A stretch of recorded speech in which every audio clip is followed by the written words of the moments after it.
ငါနိုင်ငံကျော်ဆယ်လီနင်ကိုဒီမျက်နှာနဲ့လုတ်ကျွေးနေတာနင်သိလား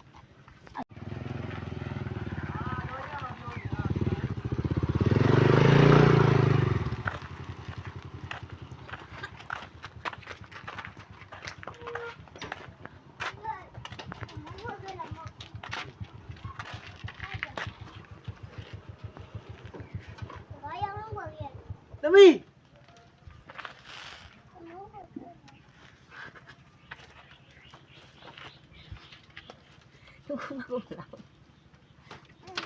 လူမသာရင်းမနေနဲ့ငါထူလိုက်မှာ ဟုတ်လို့ ဘာပေါ့လို့လုံနေပုံစံကွာကြီးရောသူ့ကိုကိုနင်ဒါဘာတော့ဝဲလာပြန်မလဲဒီမျက်မှန်